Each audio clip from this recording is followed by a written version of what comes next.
Hi, this is my review of Era the Consortium, the Time Travel Campaign Part 1. This is the start of a campaign dealing with going to the past, traveling through the timeline of Era the Consortium, and changing some important events that could prevent disaster from happening in the future. Now, let's talk about the quality of the PDF.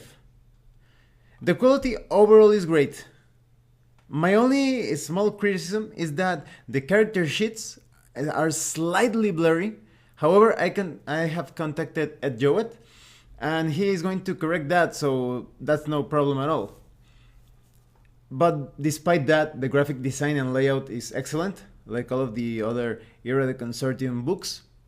You don't have bookmarks, but you have a fully hyperlinked table of contents. Everything is well organized and written. In fact, I didn't find any errors or typos, and the illustrations are also awesome. So the quality overall is good. Now let's talk about the contents. This campaign is quite challenging. It's quite exciting, but there are some interesting challenges related to the development of events. I like how everything is structured because at first you have a section giving you an introduction to this part 1 of the time travel campaign, and after that you have a bit of background of fiction before each mission, and this really helps the game master to get immersed into the story. And after each piece of fiction, you have a general layout or briefing of the entire mission that you can read to the player characters about what they have to do, the objectives that they have to accomplish. And this goes on until later on when you have details on different gear and equipment and weapons. And then you have a section focused completely on game mastering this time travel campaign. And we will talk more about that in a few minutes. So what exactly is this all about? I think this campaign is better if you handle it like an alternate timeline or alternate universe, because you will make some really radical and dramatic changes throughout the entire Era the Consortium timeline. Perhaps an experienced or skilled game master with experienced and skilled players will be able to play this campaign following the canon timeline of Era the Consortium without messing too much with the timeline, because corporations will fall and some others will rise, and who knows, so many things can happen throughout the history of Era the Consortium. So that's part of the challenge of this campaign. If you have an established timeline already of Era the Consortium, there are going to be some drastic changes to it. That's why I recommend that you consider handling this as an alternative campaign, alternative timeline. But you could also disguise some of the changes as if it were real history, because just like in real life, sometimes history is modified depending on different agendas. So there could be a possibility that in Era the Consortium, some things have been written as such in the history books or in the databases, but something completely different happened in the past. So you could also handle it like that. The player characters play as a very specialized team of operatives or agents that have been sent to the past to change some key moments or events before such eventualities create some sort of disaster or crisis in the future. You get just a few details of what this crisis is all about. It has to do with long-term corruption, nepotism, but I wonder if it has to do something with the Titans, that unknown menace that will happen later on in the future of the Era the Consortium timeline. So the player characters they feel like super agents. They have been raised since very little to become like the ultimate operatives, and they have gone through some very painful, torturous processes that have threatened to break their minds. There has been physical punishment for failure. So at times you feel like they have been turned into machines almost. They feel too methodic. So they gain a lot in efficiency when it comes to tasks, but they have lost some of their humanity, in my opinion. I think that's also an important consideration. If you play with, let's say, 2 or 3 players, you may need each player to control 2 player characters or more. So this is an adventure that I think it would be more suited for numerous or larger groups, like 4 or 5 players, because otherwise it's just that each member of this team of player characters is too focused on a specific task. They are slightly weaker than the characters that you create in the Era de Consortium core book. That is, each one has less specialties, but as a whole the team is quite focused in different areas. So this is one of those adventures that you want to have the full team to cooperate. Or maybe you could also have the game master controlling one of the player characters as a non-player character if the group is too small. Once the player characters go back in time, there is no going back to the future. It's a one-way trip. So it kind of feels like they died in the future to be reborn in the past. I think that that's also a good reflection of why these characters in this adventure are slightly weaker than your standard player characters in Era the Consortium, because it's probably quite jarring, quite unbalancing to suddenly be transported to another time and even place, another planet even. You would feel a bit at a disadvantage, even though these agents have been trained to be experts at history, at predicting outcomes and forecasting what will happen with different changes throughout the years. And they're also excellent in combat and impersonation. They are quite skilled, even though each one feels like a very capable individual. It's only when they work as a team that you actually get to see how each of their particular specialties work. So mainly they have been sent to change the course of events, but also to create a new generation of agents. And that generation of agents should have children as well and continue on this very long-term project. Time travel, even though Era the Consortium is a hard sci-fi game, you can see that time travel is a very difficult thing to accomplish, even though there is some amazing technology in Era the Consortium. When you go back in time, you cannot bring anything with you, not even clothes, not even weapons. However, there are 2 things that manage to make the jump with the player characters, and those are a couple of implants that have been placed under their tissue, and that has shielded those implants from the time travel process. One implant is a cranial implant that basically it's like a hard drive. It's enhances your storage capacity, but it also allows you to have an easier time predicting events. And the other implant is a facial implant that allows you to change your face. So it's going to be really useful to impersonate key people throughout the timeline, but it also changes your skin color, so you can basically transform into the people that you want to replace.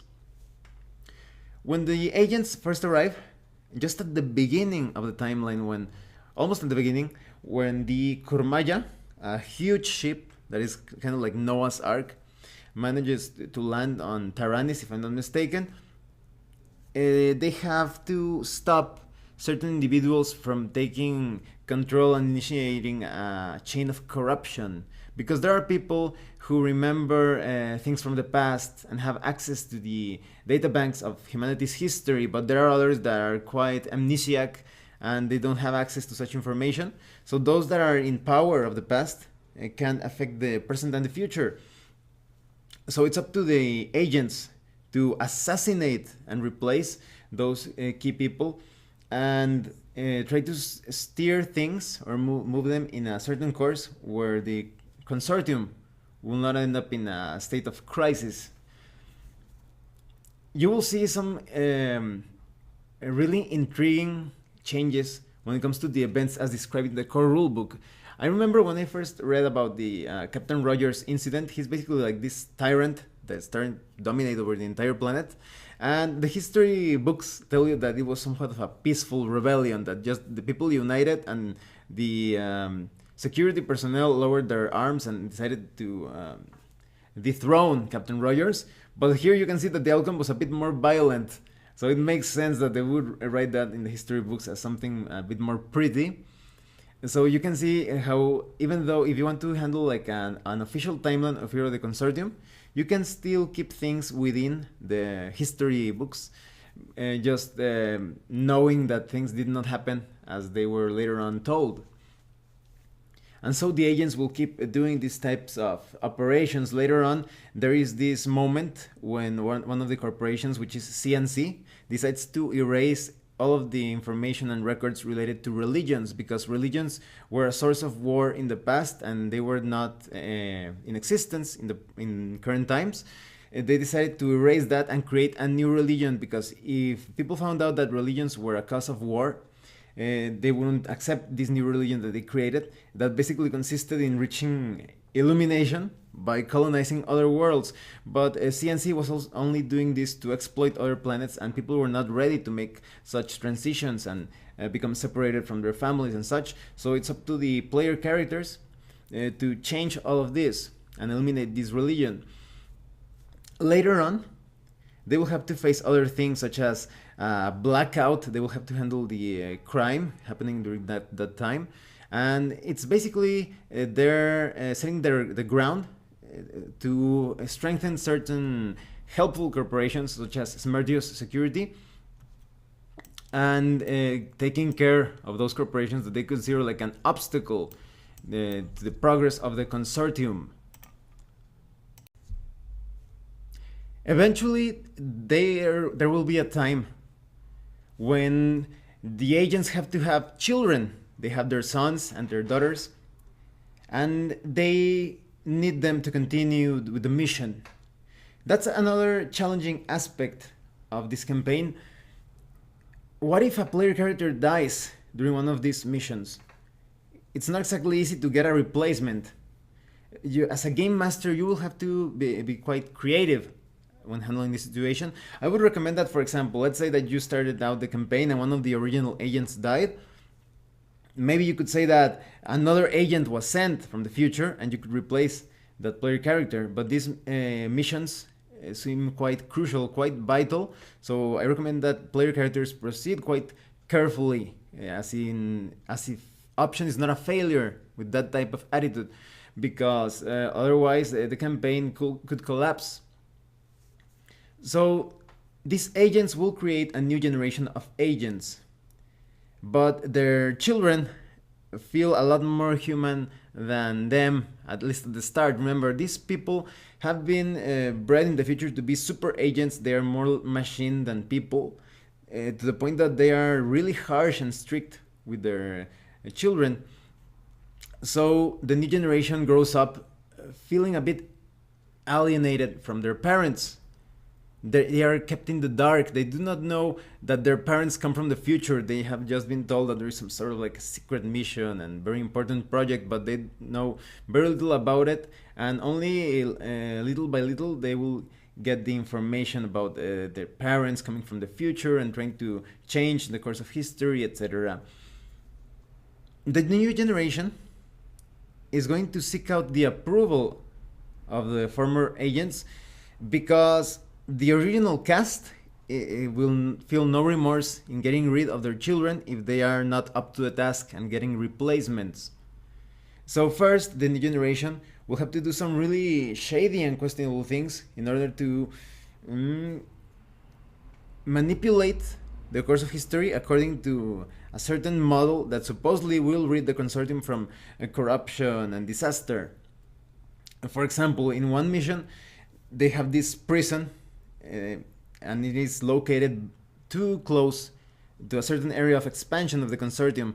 So the original agents decide that this is no good, and they task their children to infiltrate the high security prison and get a very dangerous inmate out of there and create as much havoc and chaos as possible. That is, release as many prisoners as they can. Hopefully there will be civilian casualties. So as you can see, this is really get your hands dirty type of ordeal where the player characters have to cause some victims so that people say, oh, the prison in that area is no good, get it relocated, put it elsewhere. So as you can see, it's a very dark affair. And later on, as the new generation of agents receive the implants from the former agents, they will have to keep on carrying out tasks that strengthen certain corporations and eliminate other corporations. For example, they have to see where the money is flowing between corporations, where are the exceptions. Also, CNC will make a sort of like resurrection. It will come back a bit like a revenant, and they will have to take care of that because CNC was up to no good according to the project to rid the corporation, the consortium of corruption. And later on, they have to keep the most brilliant minds from leaving the consortium because there are free colonies that are banding up together, creating their own thing outside of the consortium, the Combine, as it is also known. So many brilliant scientists may abandon the consortium, and the player characters have to stop those scientists. Otherwise, the consortium will not have the technological capacity to keep on moving through the progress of that positive projection or model. And so they will keep on with the missions, but you will see how some ghosts from the past also reappear. It's not only CNC coming back from the dead. There is a great error in calculation. Smertio Security was strengthened all along to be the corporation to lead the consortium into greatness. However, the old religion was not entirely dead. Now 12 members of that religion have appeared within the rulership of Smertio Security. So their administration endangers the entire consortium, and it is up to the new agents to put a stop to them by any means necessary. After this initial part of the campaign, in the book you have a segment detailing the weapons and gear that you will find throughout the different timeline. You have information on combat knives, swords, different pistols and submachine guns, assault rifles, a minigun, different explosive devices, all sorts of armor and gear, and some consumables as well. And the last part of the campaign is probably the most helpful. Everything is perfect when it comes to explaining this part 1 of the time travel campaign, but this segment 3, the GM section, gives you such great advice in handling everything. Gives you like a brief overview of the entire campaign, and then it goes into very specific details, giving you all sorts of tips on how to handle the developments of how the player characters can tackle the different missions, the different possible outcomes, and the different routes to success. So this is really useful because, for example, right now I am running a Mutant Chronicles campaign, and it's a really good campaign, but the module gives you just some very little information. It gives you just some possible things that could happen when player characters go off the rails or handle things differently.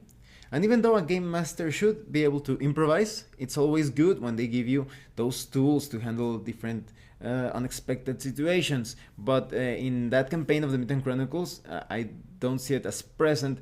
But here, in the Time Travel Campaign Part 1, they try to cover any event, any outcome that could arise from the different missions. And of course, this is a time travel campaign. This is quite complex, so they cannot cover every situation that could arise.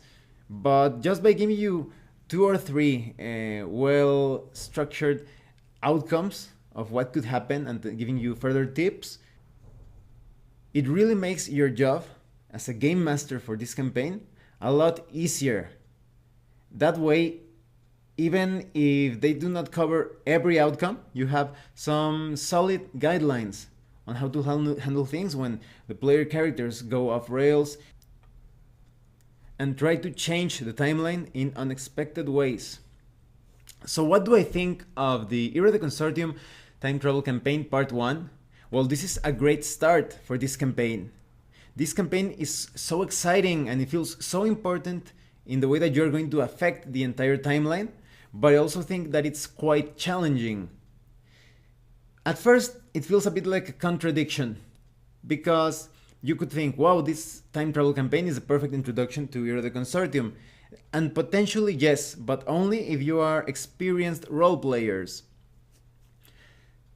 If you're someone who has never played role-playing games before, or who has like 1 or 2 sessions of experience playing RPGs, I wouldn't recommend this time travel campaign if you want to get into Era of the Consortium as your gateway into RPGs.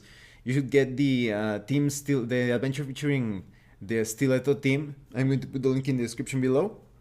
I think that's a better adventure as a starter adventure. But if you are an experienced role player, especially if you have played games that are more on the storytelling side of things, then I would recommend the Time Travel Campaign Part 1 as your introduction to Era of the Consortium. It feels a lot like, for example, in Traveler. You know how there is your Traveler universe and my Traveler universe, that is, our timelines and worlds are going to differ significantly.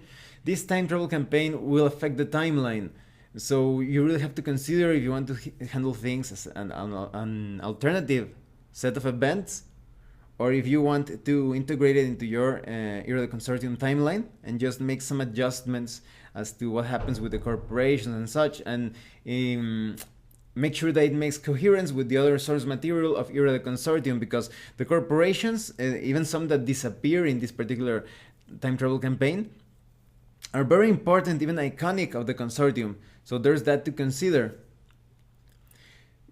Because overall, there is a lot of help and great tools in this PDF, in this book, to run the adventure smoothly. As long as you keep those considerations, you have information on character advancement, you have perfect organization when it comes to layout of the entire thing, and this campaign can last you quite a bit. There's a lot of value in, even if it's part 1. As the player characters explore the different possibilities of affecting and altering the timeline, things can get sidetracked in a very positive way as they experience the cities and life in the Consortium, perhaps making allies and enemies of different corporations, or perhaps even becoming the head of a corporation. Everything is allowed. Everything is handled quite free form. You do have a structure detailing the events, how different actions and outcomes and plans develop and evolve throughout the part 1 of this campaign. But there's still a lot of room for you to do your own thing. You could explore a particular section of the timeline and just have some adventures in there. And even though you have a mission as passed down by your predecessors, it doesn't mean that you have to follow everything to the letter or to the book. Although you kind of get the sense that those implants, the cranial implants, have a bit an influence on the minds of those that have them. Because as I was telling you, the new generation of agents feels a bit more human than the older generation of agents. But when they get that cranial implant into them, they start to change. Their personalities become a bit more, as I was saying, they lose a bit of their humanity, in my opinion. So I definitely recommend the Time Travel Campaign Part 1 of Era of the Consortium. Just keep it in mind, this is a great introduction to Era of the Consortium, but only if you're an experienced role player. If you have just gone into RPGs, I would recommend that you get a few more sessions under your belt before tackling this, because this is a campaign with so much freedom to explore the setting that you will have, as a game master, you will have to improvise. And as a player character, you will have to take care of those imported agents and not letting them get killed early on in the mission or after that. And trying to decide if it's in your best interest to follow what is expected of you in the mission. Well, thanks for watching this review. If you have any comments or questions, please let me know. See you later.